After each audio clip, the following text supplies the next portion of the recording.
thorough. So purport. The success of the yoga process is very nicely described here. It is specifically mentioned that the form of the Lord as four-handed Narayan is the object of meditation for the followers of Yoga Marg. In the modern age, there are so many so-called yogis who do not target their meditation on the four-handed Narayan form. Some of them try to meditate on something impersonal or void, but that is not approved by the great yogis who follow the standard method. Right? So there are some yogis who are practicing control of the senses and using their background of relying on their own intellectual prowess, they have come to an incorrect conclusion that since everything here in the material world is miserable and temporary, then everything in the spiritual world has to be completely opposite to it, which it makes some sense, right? It makes some logical sense that if everything here is miserable, everything in the spiritual world is going to be quite blissful. But due to their imperfect senses and improper application of their intelligence in their logic, they then assume that in the spiritual world there is no form, right? Because in the material world, form is temporary and it causes miseries. Of course, we know we have the great fortune of understanding from Shastra, from the previous acharyas, from Srila Prabhupada, from our guru, and from the various sadhus that we have encountered, that in the spiritual world there is in fact form, and it is unlike form in this material world. It is unlimited. Everything in the spiritual world is unlimited and always increasing. Right? Everything in the material world is temporary. So although these jnani slash yogis are correct in part of their understanding that the spiritual world is different from the material world, they do not understand what those differences are and what the similarities are because they are ill-informed, right? They're relying on their own sense of intellectual reasoning and yeah, basically their own intellectual prowess through their imperfect senses, right? And so therefore, they try to meditate on something that's impersonal or void because they imagine that that is the ultimate goal, right? To just focus on this absolute nothingness, right? This great energy. And different, obviously, there are different categories of these types of people, right? It's not just that, there's one category of these impersonalists that focus on these voids. There are various flavors of this impersonalism that give their own distinct descriptions of and reasons of why they meditate on this and that and the other thing. Some of them will temporarily meditate on various deities just to get oneself to the point. So there's something to focus on until one can then focus on the impersonal Brahman. Some just go straight for that impersonal Brahman, etc. So there are various degrees of misunderstanding of the Supreme Lord and the spiritual world. So some of these so-called yogis, they try to meditate on something impersonal or void. But as Srila Prabhupada points out in this purport, that is not approved by the great yogis who follow the standard method, because there is a standard established method. And that's what Srila Prabhupada will talk about next. The real yoga marg process is to control the senses, sit in a solitary and sanctified place, and meditate on the four-handed form of Narayan, decorated as described in this chapter, as he appeared before the four sages. This Narayan form is Krishna's expansion. Therefore, the Krishna consciousness movement, which is now spreading is the real topmost process of yoga practice, right? So when we do hear about the real yoga marg, the path of yoga, we find out that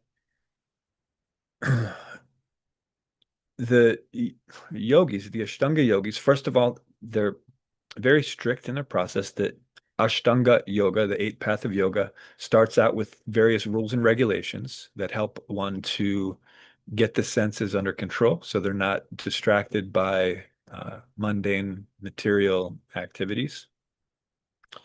Then there are the asana, the various sitting postures that uh, help one to properly focus and meditate. And Srila Prabhupada will mention that later, that the back and the head should be straight, etc.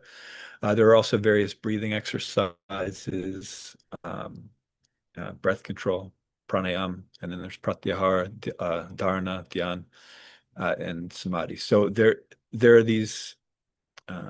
There's a specific standard method by which one follows, and those who follow this method, they are to focus, as we read in other descriptions in Srimad Bhagavatam.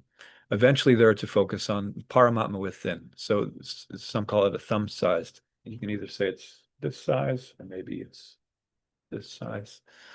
Either way, he's there in every living entity, not just in the heart of humans and animals, but in every atom, he's there, transcendently situated.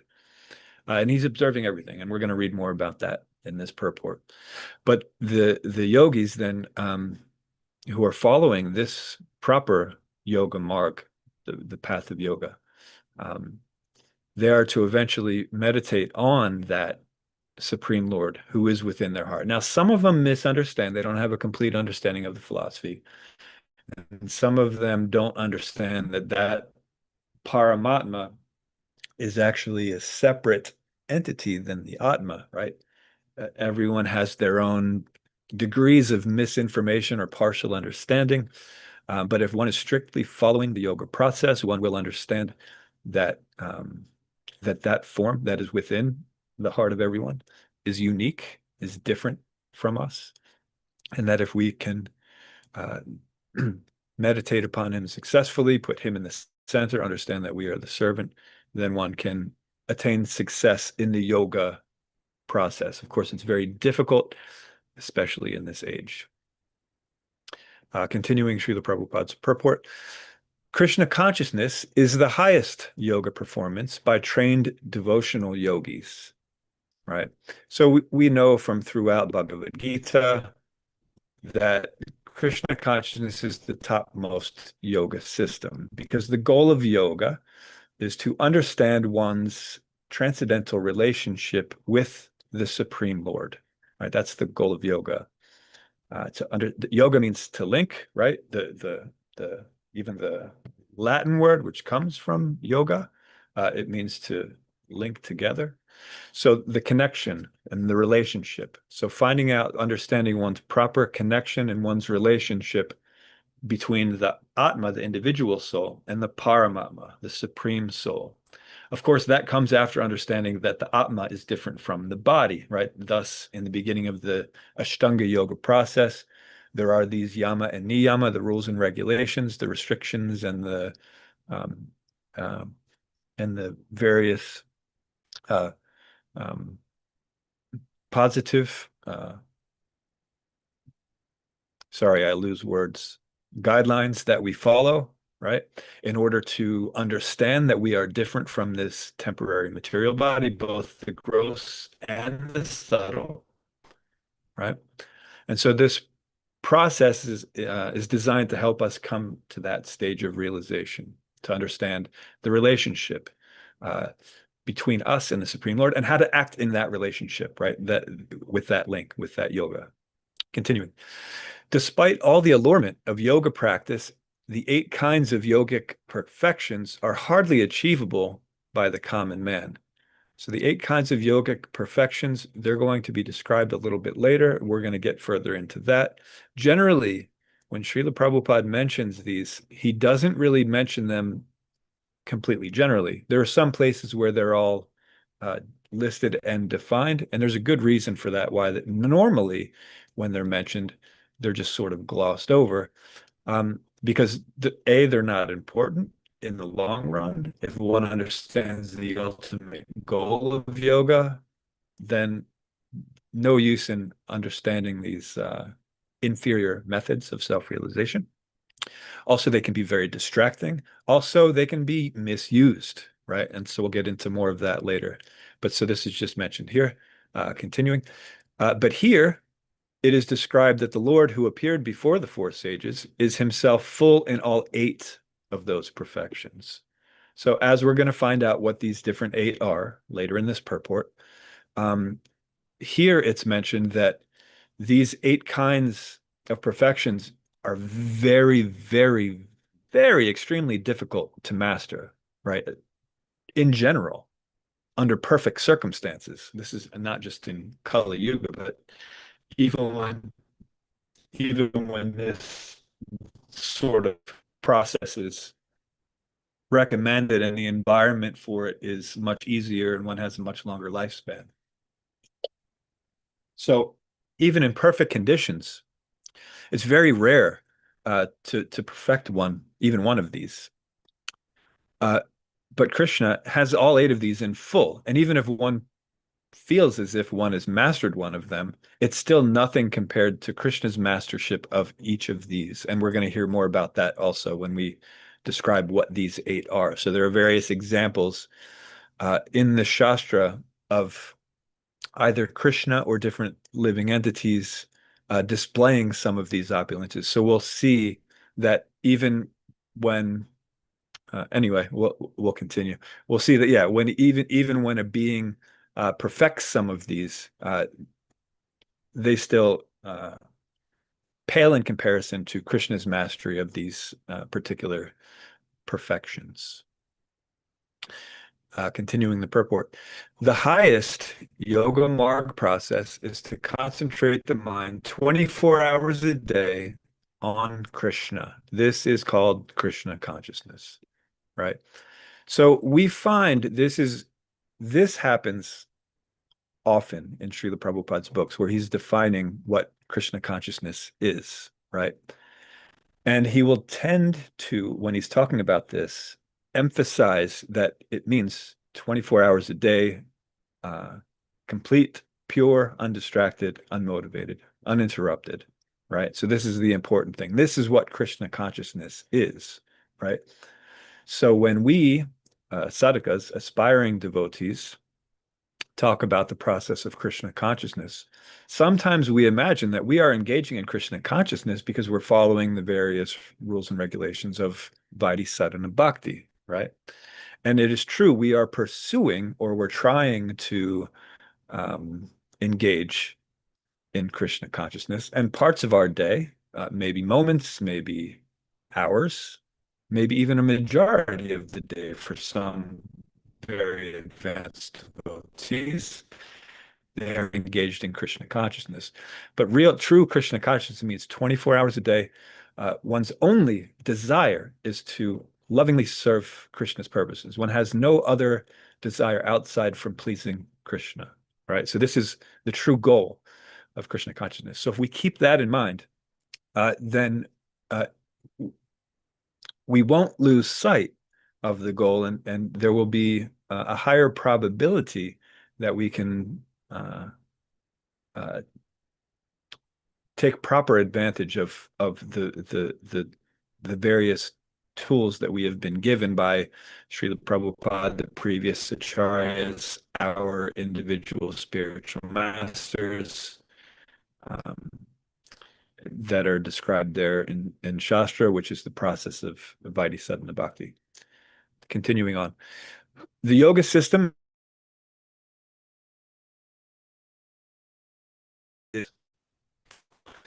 is different from the nowadays practiced Hatha Yoga, as it is generally understood in the Western countries, right? So, of course, this purport was written quite a long time ago. It was true then, of course, and now it's becoming more true that the popular application of the yoga process uh, is very different from what true yoga is. There may be some more practitioners that are taking the process a little more seriously. For example, if they're having the classes, they're at least telling their students about the rules and regulations and the goal of yoga.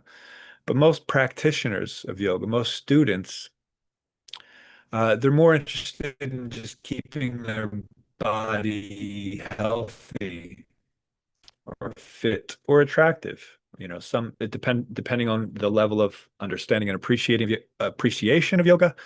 For some, it's just to keep the body fit. For some, it's to try to get that a deeper inner feeling, whether it's just a sentimental or an emotional feeling, or whether it's actually a yearning to understand that divine connection between the Atma and the Paramatma. So, depending on the practitioner, but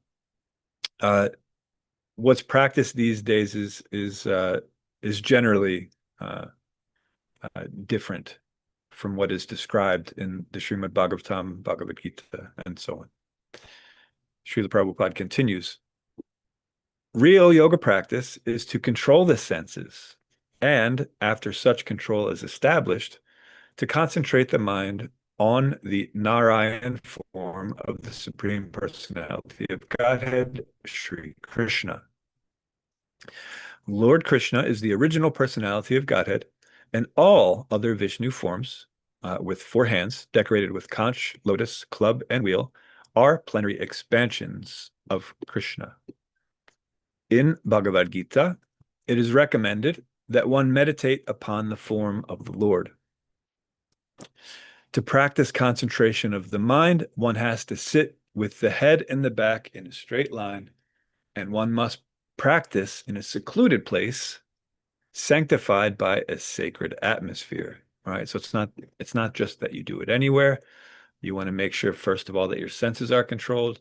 The body is properly aligned. One's doing the proper asanas, the proper breathing to align the chakras, to allow the different types of prana to flow.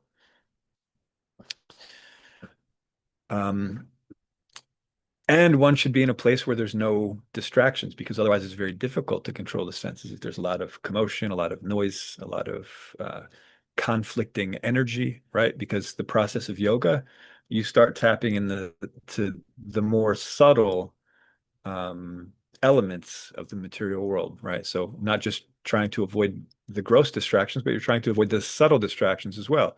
So you want to find a sanctified and sacred atmosphere where these subtle energies are more conducive to the process of yoga, to the concentration that's necessary. Srila Prabhupada continues, the yogi should observe the rules and regulations of brahmacharya to strictly live a life of self-restraint and celibacy, right? That's very important in the yoga process, because if one is controlled by the senses, one doesn't have control of the senses, right? And so one cannot understand that link, that yoga, that the relationship between the Atma and the Paramatma, if one's just pursuing bodily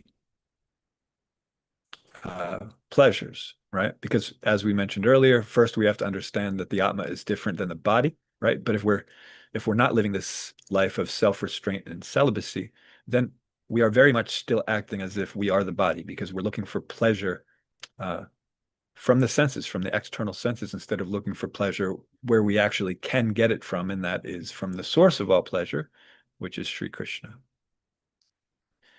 Continuing Srila Prabhupada's purport, one cannot practice yoga in a congested city, living a life of extravagancy, including unrestricted sex indulgence and adultery of the tongue, right?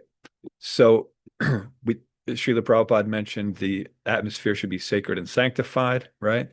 So if one's living in a congested city where there's a lot going on, and especially if one is trying to live a life of extravagancy instead of a simple life,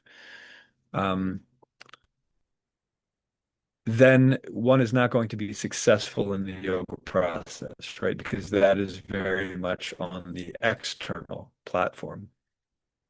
Continuing, yoga practice necessitates controlling the senses, and the beginning of sense control is to control the tongue. One who can control the tongue can also have control over the other senses. One cannot allow the tongue to to take all kinds of forbidden food and drink, and at the same time advance in the practice of yoga. Of course, we understand that the tongue has two functions. One is to speak, one is to eat. But especially here, we're talking about how if one is unrestricted in what one is drinking and eating, then one will not be able to advance in the practice of yoga successfully. Continuing, it is a very regrettable fact that many unauthorized so-called yogis come to the Western countries and exploit people's inclination towards yoga practice. Such unauthorized yogis even dare to say publicly that one can indulge in a habit of drinking and at the same time practice meditation, right? So it is quite regrettable that there are unscrupulous people who, in the name of something that is a bona fide process, yoga, uh, philosophically alter the process in order to get more business or more followers, right? Uh, and so if they see, for example, that if they try to restrict people of eating and drinking certain things, they will not continue the process. So therefore they say, oh yeah, no, don't worry about it. You can do that. It's not a problem, right? This is an issue. When someone takes a bona fide philosophy and actually changes it, fundamentally changes it, that's actually more dangerous than cultivating nescience, right? We find that out in the Sri Upanishad, uh, that the culture of nescience is dangerous, but even more dangerous than that is the culture of so-called knowledge, right? If something is in the guise of spirituality, but it is promoting sensuality, uh, then people are being very much misguided. So they have a desire to understand some of these higher topics, but they're not actually being presented. It's just a complete facade. So people are being cheated, right? So these so-called yogis, these unauthorized people, they come and they find out what people want. They tell them what they want to hear. Uh, they allow them to just continue to act on the bodily platform. And then, of course, there's actually no success in yoga, but there may be some material successes in, you know, body goals or whatever. But of course, we do not measure success in such things. Continuing, 5,000 years ago, Lord Krishna recommended yoga practice to Arjuna. He expressed his inability to follow the stringent rules and regulations of the yoga system, right? So he didn't do it. He understood that it's very difficult to do. So he just didn't do it. He didn't say, let's adjust the rules, right? Let's kick out some of these ones that are a little more difficult to follow, and we'll still do it and say, hey, yeah, this is the process. No, the process is the process. It's like a science, right? One can't just, one wants to bake a cake and one looks up the ingredients. One can't just say, oh, well, I don't have flour, but you probably don't need that. I'll just put the other ingredients in the pan. What's the difference, right? You're not going to get a cake without flour or without sugar or without, the other ingredients that are necessary, right? Oh, instead of, well, I don't have water, but I have, you know, um, acid, right? Which is also wet. I could use that, right? No, that's not going to work, right? So we have to understand these things that these processes are scientific, and if one changes anything about it, one cannot expect to get the same result. In many cases, you'll actually get the opposite result because it's counterproductive to itself. Continuing, one should be very practical in every field of activities and should not waste his valuable time in practicing useless gymnastics feats in the name of yoga, right? So if one is just focusing on this asana, the various asanas that one can perform without even considering the yama and the yama, uh, then it's useless. It's a waste of time. Real yoga, continuing, is to search out the four-handed supersoul within one's heart and see him perpetually in meditation, right? To start understanding the relationship between the Atma and the Paramatma, the beginning of Sambandha. Such continued meditation is called samadhi, and the object of this meditation is the four-handed Narayan with bodily decorations as described in this chapter of Srimad Bhagavatam. If, however, one wants to meditate upon something void or impersonal, it will take a very long time before he achieves success in yoga practice. We cannot concentrate our mind on something void or impersonal. Real yoga is to fix the mind on the form of the Lord, the four-handed Narayan, who is sitting in everyone's heart, right? So he's accessible to everyone. He's there. And the goal of yoga is to understand that he's there and understand what our connection to him is. Continuing, by meditation, one can understand that God is seated within one's heart. Even if one does not know it, God is seated within the heart of everyone. Not only is he seated in the heart of the human being, but he is also within the hearts of the cats and dogs. Bhagavad Gita certifies this fact by the declaration of the Lord, Ishvara Sarvabhutanam Hrideshe Junatishtati. The Ishvara, the supreme controller of the world, is seated in the heart of everyone. Not only is he in everyone's heart, but he is also present within the atom. No place is vacant or devoid of the presence of the Lord. That is the statement of Ishopanishad. God is present everywhere, and his right of proprietorship applies to everything, right? This is the first mantra, Isavasam idam sarvam.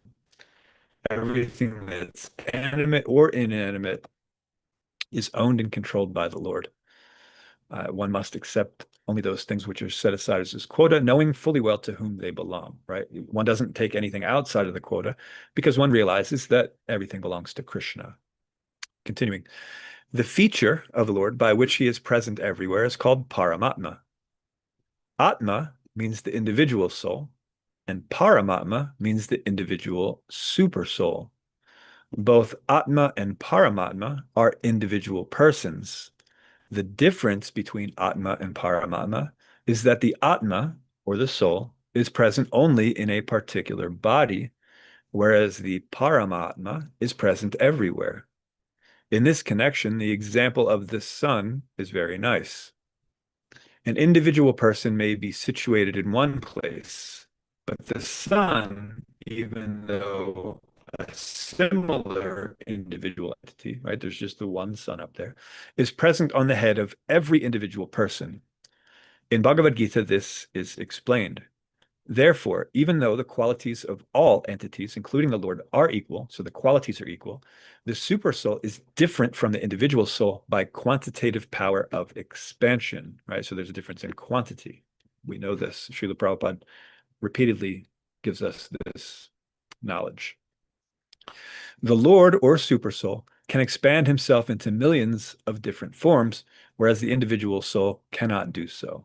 Right. So not only do we only experience what's going on in our body, and Krishna understands what's going on in everyone's, but Krishna can also expand. Krishna as an individual being can also expand for various reasons to an unlimited amount of forms, whereas we cannot do that. All right, so there's a difference that we have the same qualities, right? Sat, Chit, and Ananda, that's there. But we have a minute quantity and he has an infinite quantity. He's the source. We are part and parcel of him. Continuing, the Supreme Lord, the Super Soul, being seated in everyone's heart, can witness everyone's activities, past, present, and future. In the Upanishads, the Super Soul is described as being seated with the individual soul as friend and witness. As a friend, the Lord is always anxious to to get back his friend, the individual soul, and bring him back home, back to Godhead. As a witness, he is the bestower of all benedictions, and he endows each individual with the result of his actions. The supersoul gives the individual soul all facilities to achieve whatever he desires to enjoy in this material world.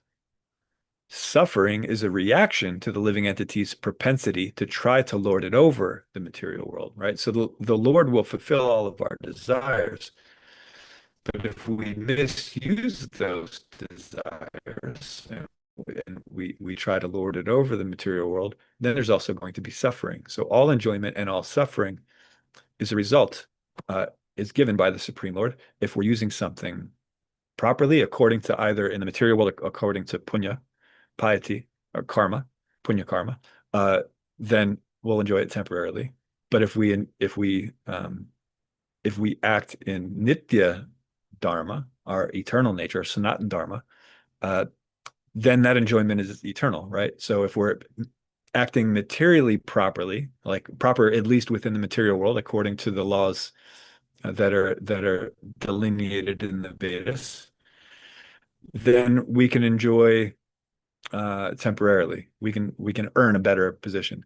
If we misuse the things in the material world, then we have to suffer, right? And misusing our nitya dharma, our sanatan dharma, that means we're suffering in the material world. This is the result. So sometimes there's a little bit of a cessation of that suffering, and we perceive that as some enjoyment, but it's temporary. Uh, but either way, everything is provided by the Supreme Lord as a result of our interaction with the Lord's nature.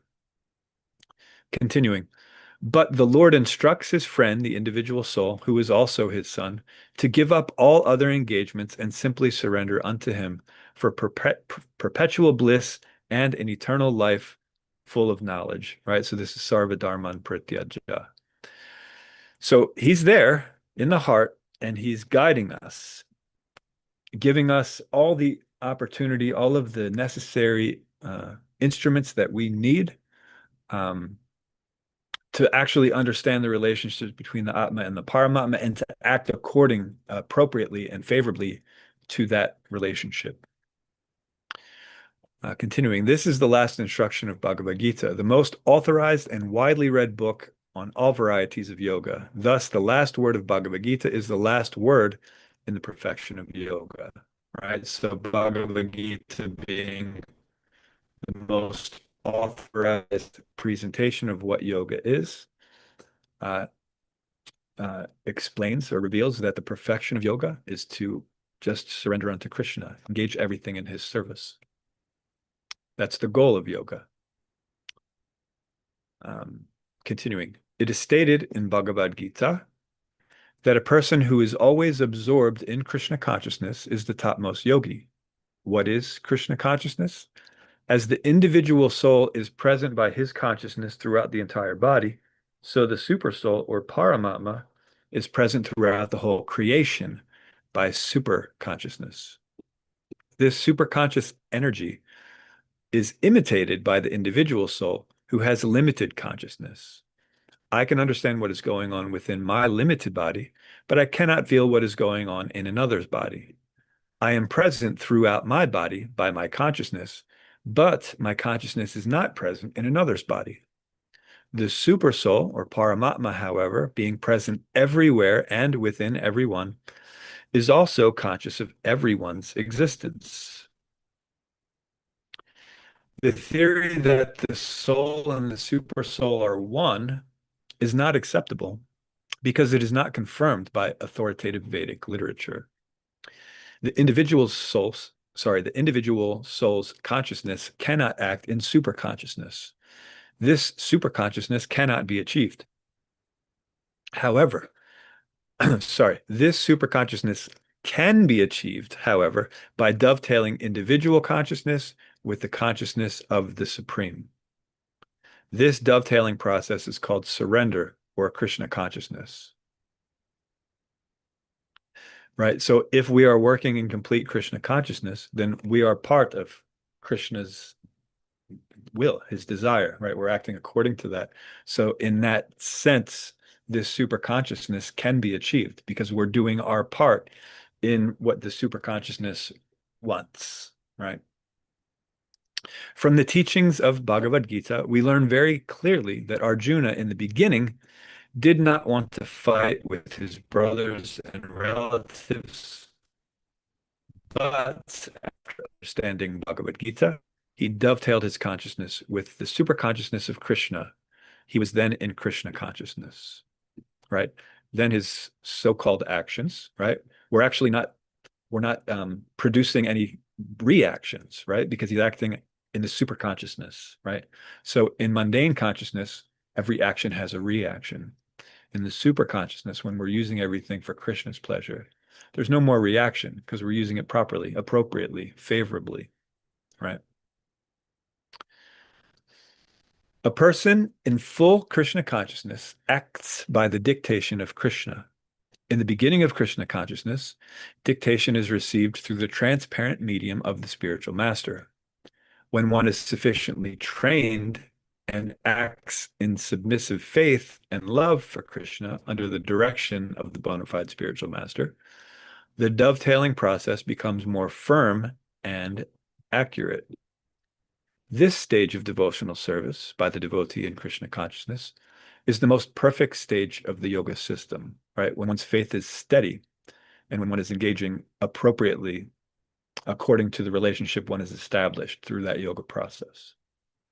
At this stage, Krishna, or the Supersoul, dictates from within, while from without, the devotee is helped by the spiritual master, who is the bona fide representative of Krishna.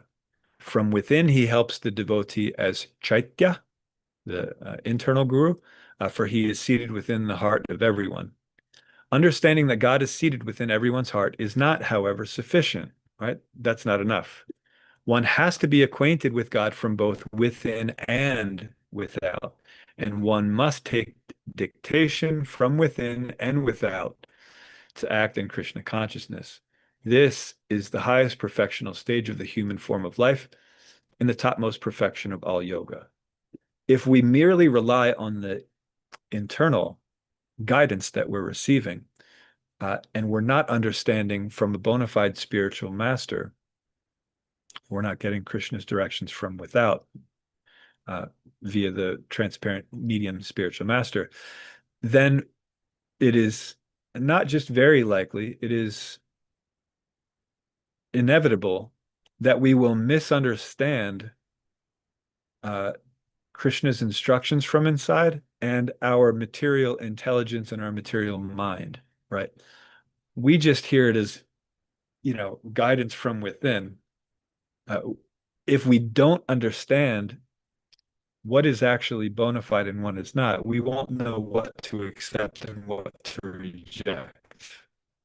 Right? We'll just I think there was a mass murderer who claimed that God told him to murder all the people. And I think that God was speaking through his dog, something like that. This is the danger of just trying to rely on the Lord within. Who knows if you're actually communicating with the Lord within? But when one is instructed by the transparent via medium spiritual master, and one is guided by Shastra, then one can understand what Krishna's instructions are in general. Then, when we hear that voice from within directing us to do one thing or another, if it's in line with the Shastra, then we know, okay, well, this is good. Either it's purified intelligence, so follow it, or it's Krishna from within giving a direction, so follow it. But otherwise, don't follow it, right? So this is how we understand what instructions to follow and which ones to not follow, right? They all have to come through authority from the Vedas, right? Spiritual master will only speak according to the Vedas, right? By nature. The sadhus are always acting according to what they have learned from the Vedas. So it's all coming from Shastra.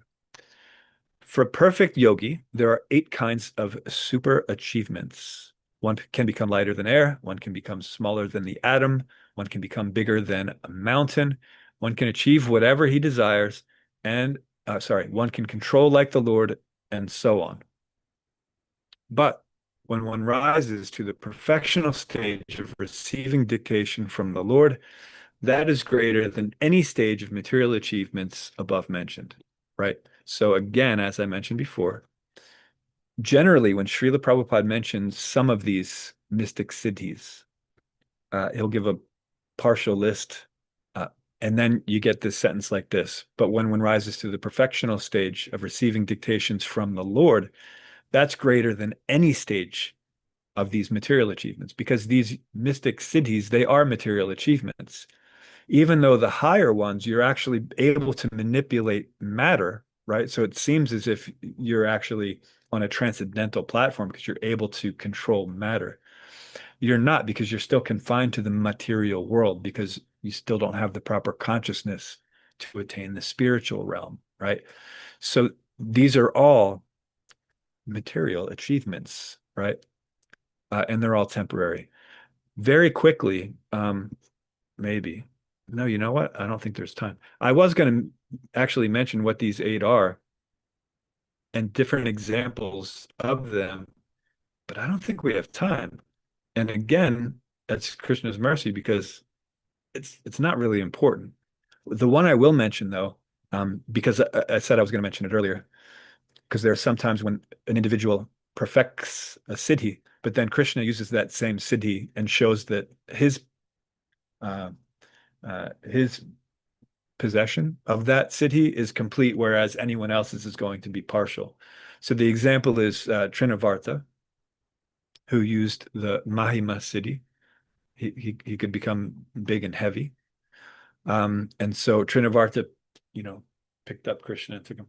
But then Krishna, choked him out. He became too heavy, and then he could no longer withstand Krishna's Mahima siddhi. It was also the reason why Mother Yashoda, just before that, Krishna all of a sudden felt very heavy. She couldn't handle him on her lap anymore. She had to put him down for a moment, right? And that's when Trinavarta was able to come. So there different aspects of these, but an individual, if one is even able to completely control the senses and all of this, and then obtain one of these or more of these mystic siddhis, A, they're temporary, just like we talked about before, and B, um, you cannot possess them to the same quantity that the Supreme Lord has, right? They're a similar quality, right? But different quantity. So anyway, there are eight of them. If you're really interested in knowing what those eight are and what they do, then Srila Prabhupada does talk about them in various places, Nectar of Devotion, etc. Um, but Krishna's mercy, we don't have time to do it, which is good because then we won't be distracted by it. So we'll continue the purport. The breathing exercise of the yoga system, which is generally practiced, is just the beginning, right? It's just that breathing exercise, that's just the beginning. Meditation on the super soul to obtain direct contact with the super soul and take dictation from him is the highest perfectional stage, right? Even beyond just meditating upon him, to actually interact, to get some instructions, that is the goal. That's the highest perfectional stage. The breathing exercises of meditation practice were very difficult even 5,000 years ago. Otherwise, Arjuna would not have rejected the proposal of Krishna that he adopt this system. This age of Kali is called the fallen age. In this age, people in general are short-living and very slow to understand self-realization or spiritual life. They are mostly unfortunate, and therefore, if someone is a little bit interested in self-realization, he is likely to be misguided by so many frauds. This is a very important sentence here, right? If someone is a little bit interested, it means we have a mix, and all of us do. We have a mixture of how much we appreciate the spiritual path and how much we're interacting with the material path, right? So if we're only a little bit interested in self-realization, we will be misguided by frauds because Krishna sends us what we're looking for. If we're looking for a little dose of spirituality, but we still want to enjoy materially, Either he will send us someone that will cheat us purposely, right? Where we feel that we're getting just the right amount of spirituality, but we're still able to engage in material senses. Or even if we come in contact with a bona fide representative of Krishna, we're not going to understand him, right? Maybe gradually we'll more and more start to understand, but likely we're going to be misguided by frauds, or we're going to be misguided by our own understanding of what an authorized representative is saying, right? Either way, you will be misguided because you only have a partial interest in learning about self-realization. The rest of your interest lies in cultivating material things, right? Continuing. The only way to realize the perfect stage of yoga is to follow the principles of Bhagavad Gita as practiced by Lord Chaitanya. This is the simplest and highest perfection of yoga practice. Lord Chaitanya demonstrated this Krishna consciousness yoga system in the practical manner simply by chanting the holy name of Krishna as prescribed in the Vedanta, Srimad Bhagavatam, Bhagavad Gita, and many important Puranas. The largest number of Indians follow this yoga process, means chanting Hare Krishna. And in the United States, it is gradually spreading in many cities. It is very easy and practical for this age, right? Specifically for this age. Kalyo Nashkeva. In Kali, there's no other way.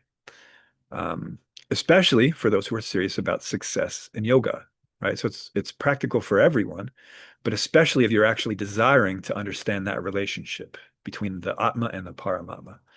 No other process of yoga can be successful in this age. Nastyeva, Nastyeva, Nastyeva. There is no other way.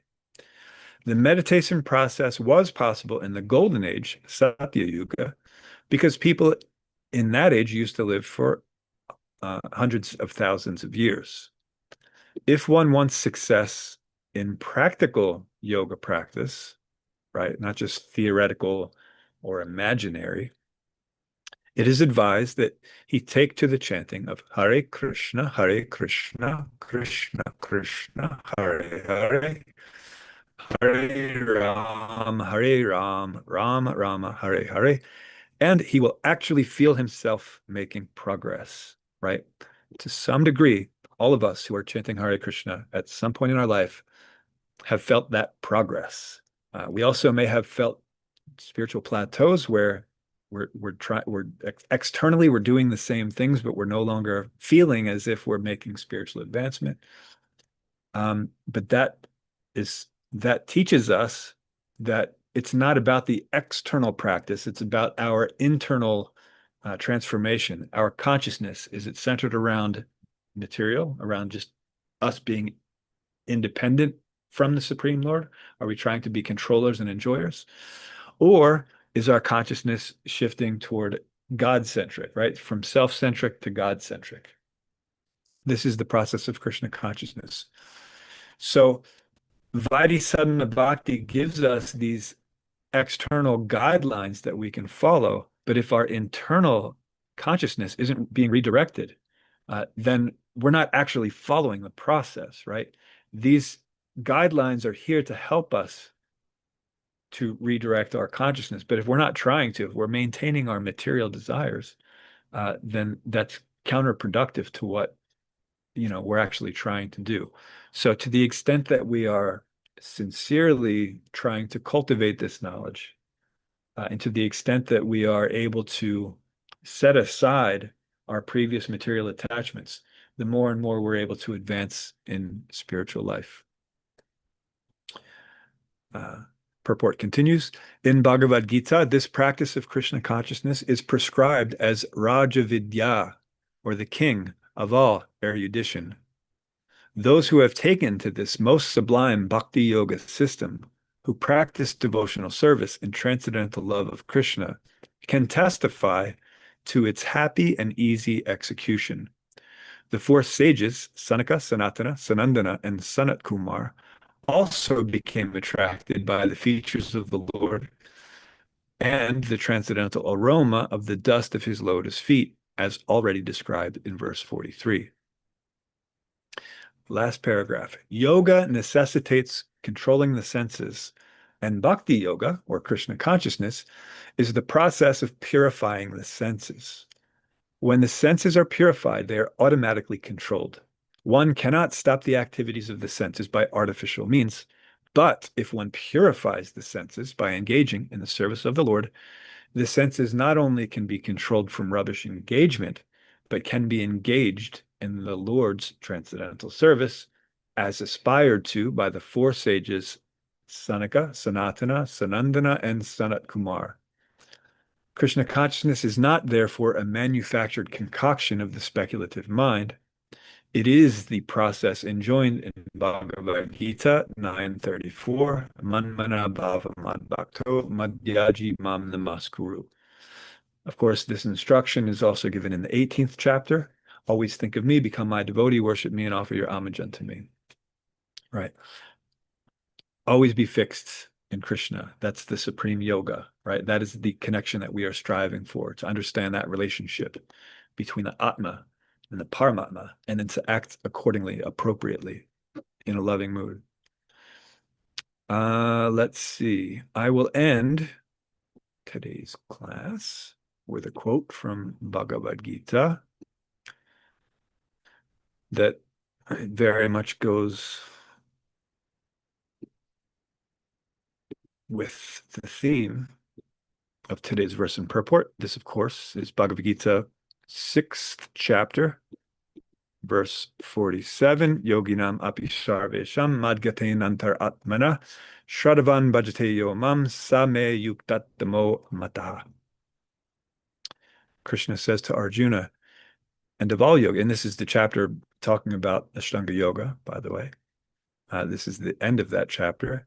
Krishna says, and of all yogis, the one with great faith, who always abides in me, thinks of me within himself, and renders transcendental loving service to me, he is the most intimately united with me in yoga and is the highest of all. That is my opinion. Right? So when it comes to the yoga process,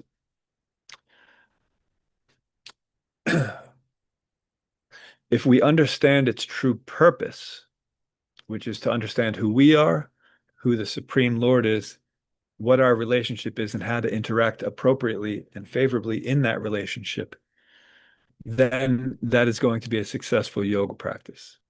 If we're doing yoga to have a better physical body, external, a better subtle physical body, means psychologically be better off, or if we're trying to manipulate matter, which can happen if one perfects some of these mystic cities, then we are not eligible for the spiritual realm. It means that we do not understand. We still think that we are the controller and the enjoyer. We're trying to manipulate. We're trying to find loopholes to make this terrible world slightly more tolerable, slightly more enjoyable, right? But when we do it with this exploitative mentality, this is not yoga, right? This is us turning our back on the Supreme Lord. It's the very opposite of yoga. Yoga is to connect, and we are trying to disconnect ourselves from the Supreme Lord so that we can individually control and enjoy separately from the Supreme Lord. So any process of yoga is going to enlighten one about one's true nature, the true nature of the Supreme Lord, what that relationship between them is, and how to appropriately and favorably interact in that relationship, right? So we're very fortunate that by the mercy of Srila Prabhupada and the previous acharyas, and also our spiritual masters and the kind sadhus that we're surrounded with, we're very fortunate to understand what the goal of this yoga process is. And we're also very fortunate that we have the easiest method, the only method, by which one can perfect that yoga, the chanting of Hare Krishna. But we still have to be diligent, even if we're holding up our vows, those of us who are initiated, if we're holding up our vows for a certain amount of rounds of japa, if we're not redirecting our consciousness in all of our activities, from self-centric to God-centric. This, of course, is an offense to the holy name. It's Nam Aparad, so clearly we're not going to make so much advancement. Um, but more importantly, right, why is it Nam Aparad? That's the important thing, because we have a relationship with the Supreme Lord. And it's an eternal relationship. We've temporarily turned our back on that relationship, but as we're chanting, we should be turning our back. We should be turning back to the correct direction, back to Krishna. Right.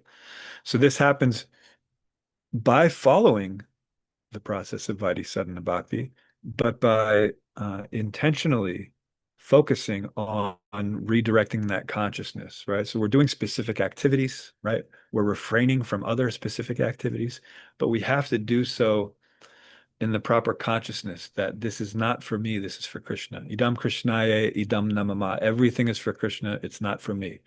So the more we come to this understanding, and it's a gradual process, right? We gradually let go of the things that we're attached to the material world because we engage them properly in Krishna's service.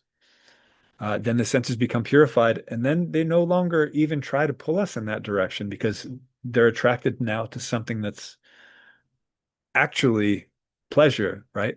We have a semblance of pleasure that's going to be temporary in the material world, but we have actual pleasure when we start engaging in Christian service, when we truly understand that sambandha, that relationship between the Atma and the Paramatma, and we start acting according to that. So this is what this process is made for.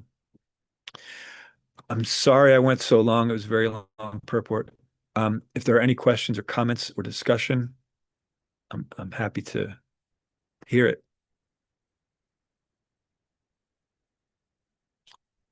Anyone want to add anything?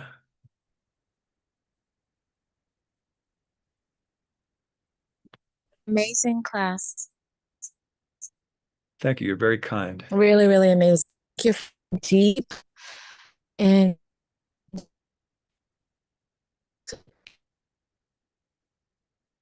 and You're cutting out. Sorry. can you hear me now? I can't hear you now. Go ahead. Can you hear me now? Yes. Yeah, for the purpose of understanding on deeper levels what it's really about. And it's very important for us as bhakti practitioners to hear this information and to have it to understand it better and being better. Thank you, Charu. I look forward to seeing you Thank when you. you come. Thank you. Thank you. I'm in Pennsylvania again, so hopefully I'll be in Philly sometime soon. Anything else?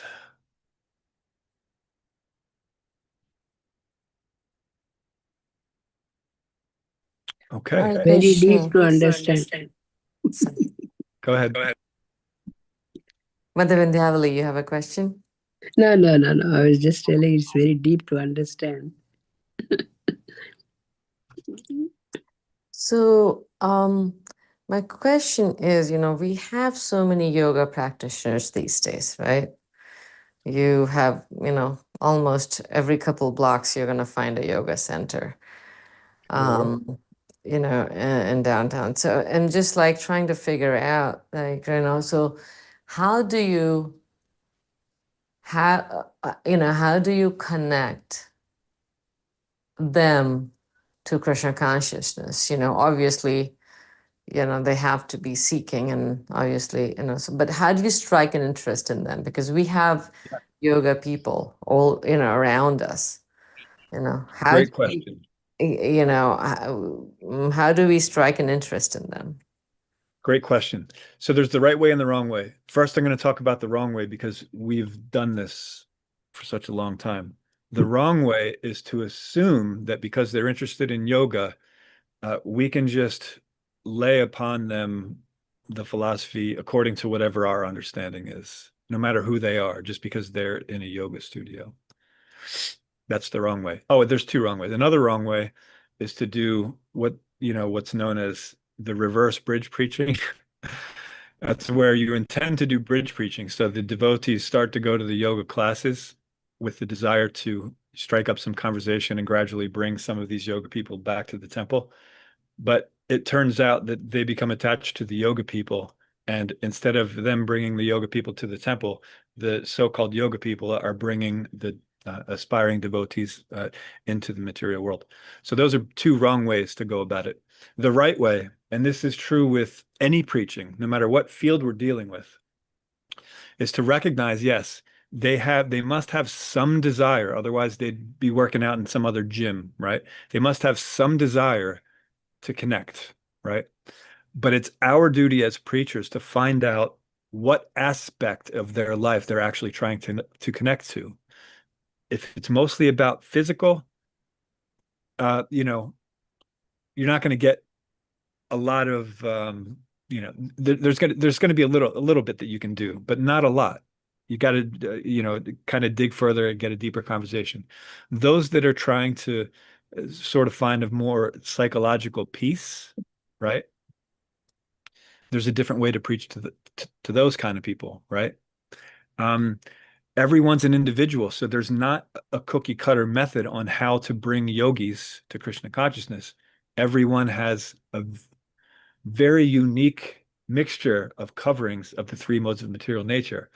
And if we as preachers become expert in that by being informed from Shastra, then we can actually, first of all, develop a relationship with that person, find out where they're coming from, and then we can give directions to where they want to be going. We find out where they're coming from and actually where they want to go, and then we can lead them to Krishna consciousness. But otherwise, if we just try to, come up with these processes, it'll sometimes work, it'll sometimes not, but more often than not, it won't, right? We'll grab one or two people and we'll lose five or six, So any preaching, this is the thing. When we find that someone has any inclination, whether it's through yoga or through appreciation of kirtan or appreciation of prasad, anything, any inclination, or they're just theistic, right? Find out their level of connection and just relate to them, right? And if we see that although they're willing to relate on some levels, but they're not on others, avoid those levels where they're not willing to, right? Revisit those at some other time. But the art of preaching is very important for us to understand because the purpose of preaching is to help bring someone a little closer to Krishna, right?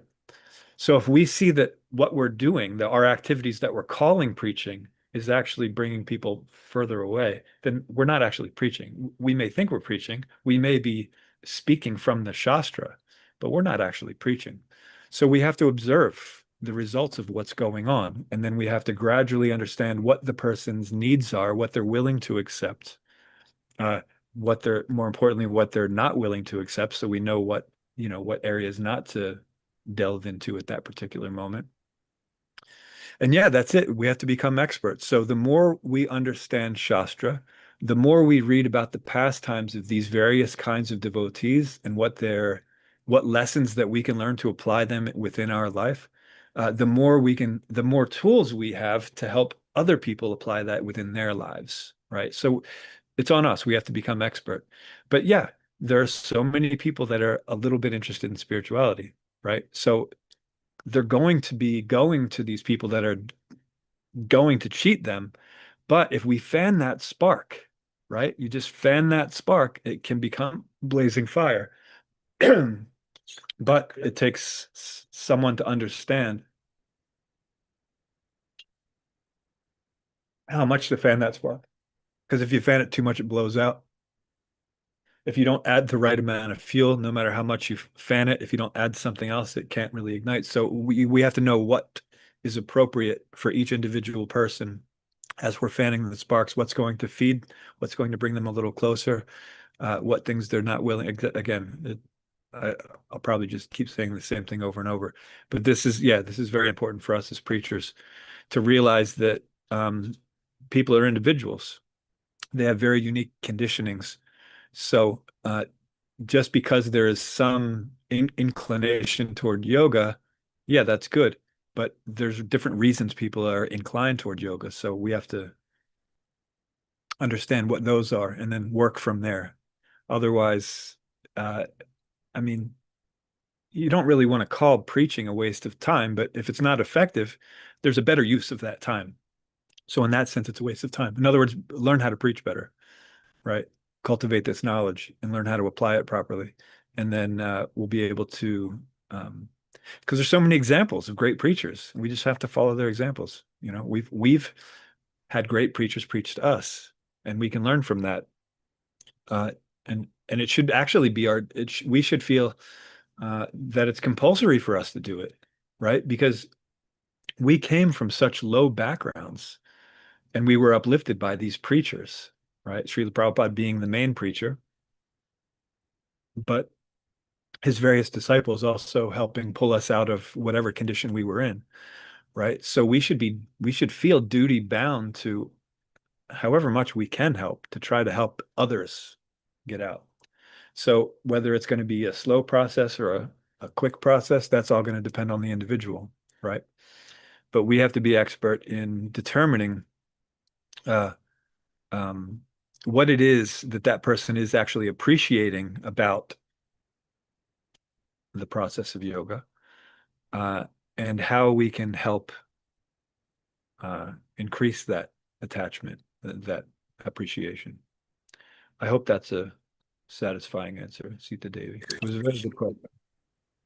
Well, yes, I mean, obviously everyone comes from a different background, so everyone's going to be different. But I was more looking into like, they all are somehow, as you were saying earlier, that they're all somehow drawn to, trying to do meditation, trying to, connect.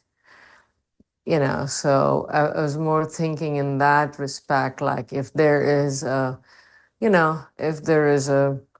certain language that draws them, or gets to understand them. I've never been a yoga practitioner, so I just can't think like that. But I'm just trying to understand if people who are really into meditation, people who are really into, they do sound bath and all that, right? So I'm just trying to understand, like, is there a particular, thing that, that they are more inclined and understanding that. But I guess you're right. I mean, it's just everyone's going to be different. They're not going to be the same. There won't be one thing that they're, yeah. But I was just looking for like maybe, that group of people might be Yeah. more interested into something versus, another group. But Yeah, generally my answers are always going to be on a principle instead of detail because the details will always change. right. Why I try to always do that. I'll just give an example of it. So for a while I was working in New Jersey for part of the year, and it was a very so much Raja and Tamagun. Very thick. It's a terrible place actually. Anyway, I had to work there. And various people saw that I was relatively peaceful compared to everyone else. So they would ask me, please teach me how to meditate. So a lot of people ask me that, right? So they're interested in meditation. But I found that some of the people wanted to learn how to meditate just because life was so chaotic that they just wanted to relieve some of that. They didn't want to connect to anything. They wanted to get away from something, right? And others truly actually wanted to connect. And then obviously there's a huge spectrum, right? So to those that were clearly just, trying to avoid some suffering, there's not much you can do. You can give them a few pointers, a few tips, but they're not actually looking to make any advancement. To the ones that actually are truly trying to understand, not just to, get a break from the hassle of their lives, then, I would generally explain that, well, you already know how to meditate. Everyone meditates, but it's what we meditate on is the important factor, right? So a lot of people meditate on money, right? And because they're meditating on money, they're always trying to make more of it. They're not satisfied because they don't have enough.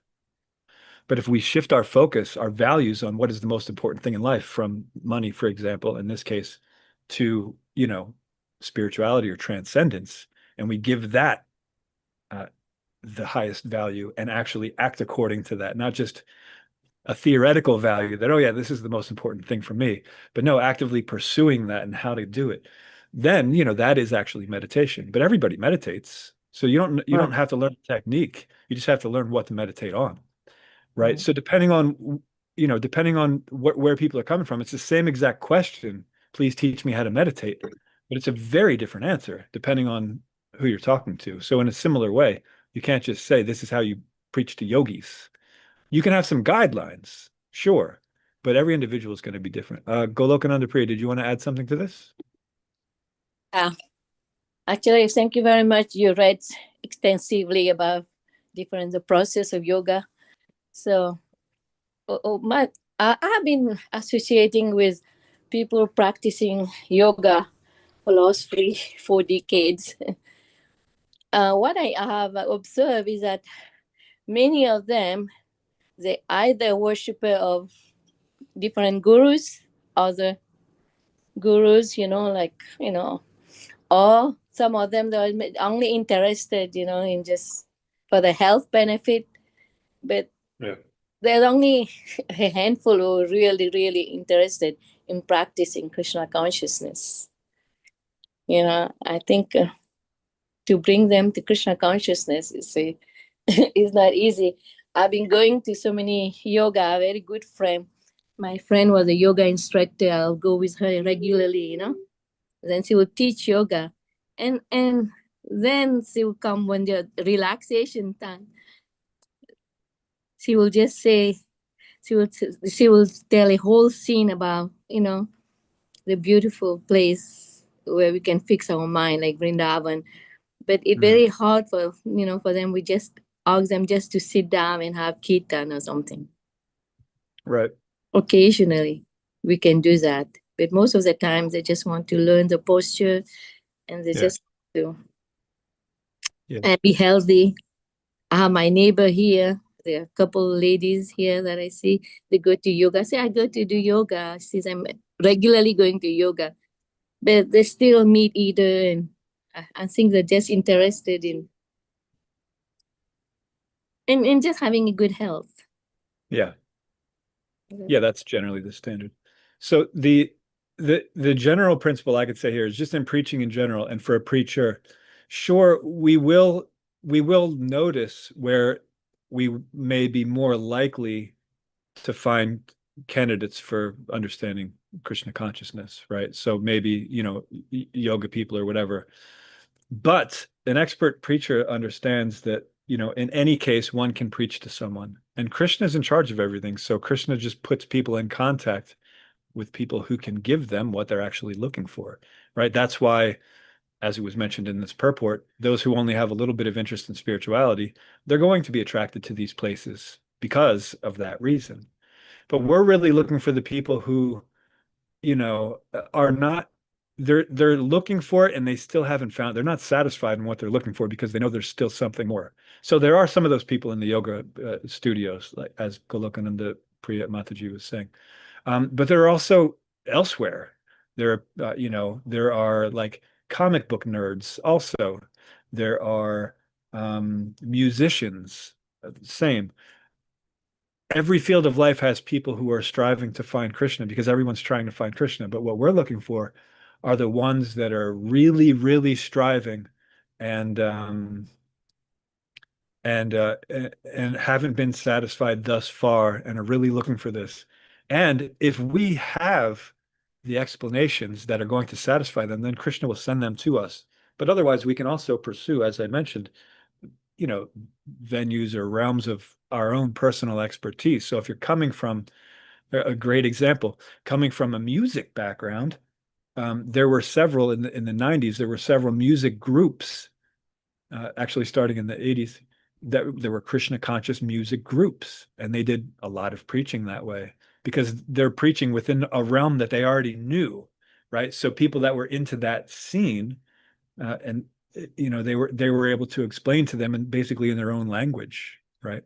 And so that can be a valuable preaching tool. But so we start out preaching within our realm of what we know, But then eventually we should be able to preach to anyone, understanding the principle of Krishna consciousness. Golokananda Priya, you had your hand again. Did you want to add something more? I hope I didn't cut you off. No. Go ahead. Yeah, that's very true. Then I'm telling devotees, many devotees also, I took part in some of this program. They will go to different yoga system and do kirtan. They're invited there. They wanted to be part of the yoga session to do kirtan. I remember in LA, one devotee called Surah Das. I went with him in California, so many places where we'll go and do kirtan. And in North Carolina also, I know some devotees, they will go, Rangadevi, and they have like a band. They call, they will just go and have kirtan in different yogas. So that's the best way, just introduce them to kirtan. Yeah, it's a good way. Kirtan Prasad, always really good ways. So if they're if they're interested in that, yeah, do that, and then try to gradually cultivate some people to deepen their understanding. But yeah, whatever people are willing to accept, we do that, and then we find what else will increase their Krishna consciousness, and then we try to fan that spark. It's the general. Is that all right, Sita Devi? I know you wanted more specific. Yes. I don't give specific answers because it could change depending on the situation. So Yeah, no, I mean, it makes sense. As I said, I mean, situational is right. It's just everyone is conditioned, that's what we learn, right? So, yeah, no, so no, totally okay. Thank you so much. Thank you. For me, these sections, they more teach me how to be a better devotee because we all have plenty of, room to grow, right? Room for improvement, as they say. So for me, these sections, if we focus on that, how to ourselves become better practitioners of bhakti yoga, then we'll be better examples, right? And then it'll be more attractive. Like, so as I mentioned, when I used to work in that horrible place, a lot of people would ask me, teach me how to meditate. And it was because I was in a horrible place. If I'm in a normal place, people wouldn't know that I'm more peaceful than anyone else because I'm not that peaceful, right? But when it's a noticeable thing, right, then people just will come and ask, right? So if we ourselves become better practitioners of bhakti yoga, then we're going to be more well equipped to preach to anyone that comes to us, but they'll also be more inclined to come to us because Srimad Bhagavatam, 5th canto, 18th chapter, verse 12 explains that all of the qualities of the devatas become manifest in one who is engaging in unalloyed devotional service to Krishna. So the closer we get to unalloyed devotional service, the more of these divine qualities that we will actually possess. And then if we possess a lot of divine qualities, then people naturally will come to us for guidance, right? Until then, we act on whatever platform we're on. We use whatever methods we have, but we should always try to preach according to the audience, not it's not that we try to adjust the audience to understand what we want to talk about. We have to adjust what we're talking about to what they are actually capable of understanding, right? And we see that Srila Prabhupada did that. And if we become even close to a fraction of his capability in that regard, then we'll be successful because we're really just relying on his strength. It's not any strength that we have on our own, right? We have all the instruments to expand this movement in such a major way.